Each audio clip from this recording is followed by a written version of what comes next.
ఛీ! ఏం మనుషులురా ఉన్నారు. నేను ఎక్కడ చూడలేదు తెలుసా. అంటే పాయింట్‌కొచ్చేస్తే మా వోడు విలేజ్‌లో అయితే ఇద్దరు లవ్ చేసుకుంటున్నారు. స్వాతి అని ఒక అమ్మాయి ఉంది. వాడి స్కూల్ నుంచి లవర్స్, కాలేజ్ మళ్ళీ డిగ్రీ వచ్చే వరకు లవర్స్. అయితే మనోడు లవర్స్ కాబట్టి అమ్మాయితో బాగా క్లోజ్గా ఇప్పుడు డిగ్రీ అయిపోయింది, అన్నీ బాగానే ఉంది. డిగ్రీ అయిపోయిన తర్వాత అమ్మాయికి పెళ్లి చూపులు వచ్చాయి, 2-3 వచ్చాయి. వచ్చిన తర్వాత అమ్మాయి మనోడిని, సరే మా ఇంట్లో పెళ్లి చూపులు వస్తాయి, నువ్వు ఎక్కడైనా జాబ్ చేసుకుని, జాబ్ లేదు కదా మరి ఏదైనా చేసుకోవచ్చు కదా అని మనోడిని హైదరాబాద్ పంపించాను.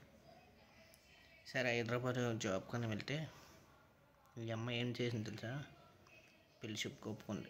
ఆడికి మెయిన్ గవర్నమెంట్ జాబ్ అండి. సరైన సంబంధం వచ్చాను, గవర్నమెంట్ జాబ్ ఇస్తే మరి నీకు తెలిసిందే. అయితే పెళ్లి చూపులకి ఓకే చెప్పేసింది. ఓకే చెప్పేసిన తర్వాత మనోడిని ఇంకా చాటింగ్లు అన్నీ చేస్తుండే. ఈలోపు చాటింగ్లు అన్నీ చేసేలోపు మనకి నీకు తెలిసిందే కదా, అమ్మాయికి ఎంగేజ్మెంట్ అయిపోయింది. ఎంగేజ్మెంట్ అయిపోతే మనోడికి కొద్ది స్టేటస్లో చూశాడు. ఫ్రెండ్స్ ద్వారా స్టేటస్లో చూస్తుంటే కదా అమ్మాయి. అయితే ఫోన్ చేస్తున్నాడు మనోడు. ఫోన్ చేస్తుంటే కాల్ లిఫ్ట్ చేయట్లేదంట. మనోడు వేరే ఇంట్లో అందరూ జాయిన్ అయ్యాడు, కంపెనీలో ప్రజెంట్ కార్పొరేట్ కంపెనీలో జాయిన్ అయ్యాడు. ఫోన్ చేస్తుంటే లిఫ్ట్ చేయట్లేదు అమ్మాయి. అంటే మెసేజ్లు అన్నీ ఆపేసిందిరా. ఆ ఎంగేజ్మెంట్ అయినందుకు మరి మెసేజ్లు చేయట్లేదు, ఏం చేయట్లేదు. అయితే తర్వాత కాల్ లిఫ్ట్ చేసిన తర్వాత అమ్మాయి లిఫ్ట్ చేసి, నేను ఈ అబ్బాయిని లవ్ చేస్తున్నాను, మరి డ్రాప్ అయిపో అన్నారు. మనోడు బాగా ఫ్రస్ట్రేషన్ ఏడిచి చాలా ఫ్రస్ట్రేషన్ అయిపోయి లేని పని మాటలన్నీ ఆడేశాడు అమ్మాయి దగ్గర. నువ్వు ఇలా చేస్తావా, ఇలాగ నన్ను వదిలేస్తావా, నువ్వు కావాలని నన్ను లేక హైదరాబాద్ పంపించి నువ్వు పెళ్లి చేసుకుని పంపించింది. అంటే పంపించిన తర్వాత మనోడిని బాగా బ్యాడ్ అయ్యి మనోడు విలేజ్కి వచ్చేసాడు. ఒకసారి కాల్ చేయమని మెసేజ్ చేసింది.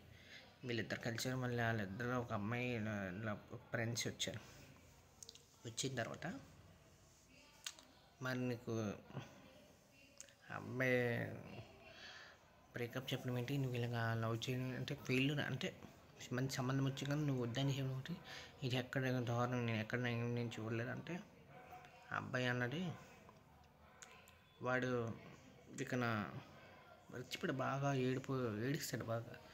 ఇలా చేస్తాం అనుకోలే, నువ్వు ఆ మాట అనేసి నేను వదిలేదాం కంటే, అంటే నేను అలా చేస్తే ఎక్కడ వదులుతావు, నువ్వు ఎంగేజ్మెంట్ ఆపుతావు, మా ఫ్యామిలీలో పరుగు తీస్తావు అని చెప్పి. మనోడు ఏం చేసిందంటే అమ్మాయి ఇక్కడ వెళ్ళిపోయింది. అక్కడి నుంచి వెళ్ళిపోయిన మనోడు ఏం చేసిన కోపంతోనే కోపం అయిపోయి వాళ్ళ ఇంటికి వెళ్ళాడు, గొడవ ఆడాడు.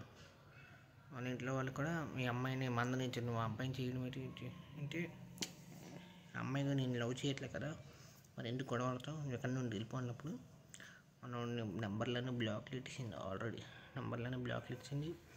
మెసేజ్ మనోడికి నా పిచ్చి ఇప్పుడు ఆ అమ్మాయి తప్ప ఇంక ఎవరిని లవ్ చేయను అని ఫిక్స్ అయిపోయింది. మనస్తాపం అయిపోయింది. అది చాలా బాధపడ్డాను, నాకు బాధ అనిపించింది. తప్పదు మరి, ఇలాంటి డిసిషన్ ఎప్పుడు తీసుకోకండి, తీసుకున్నది మంచి పద్ధతి కాదు. అది నేను చెప్పడానికి అందులోకి వచ్చాను. అంటే మా సిచ్యువేషన్ అయింది, ఇంకెక్కడ అవ్వకూడదని ఈ విధంగా నేను ఇలా చెప్తాను ఈ వీడియో ద్వారా. ఓకే, షేర్ చేయండి, అలాగే వీడియో షేర్ చేసి సబ్స్క్రైబ్ చేయండి.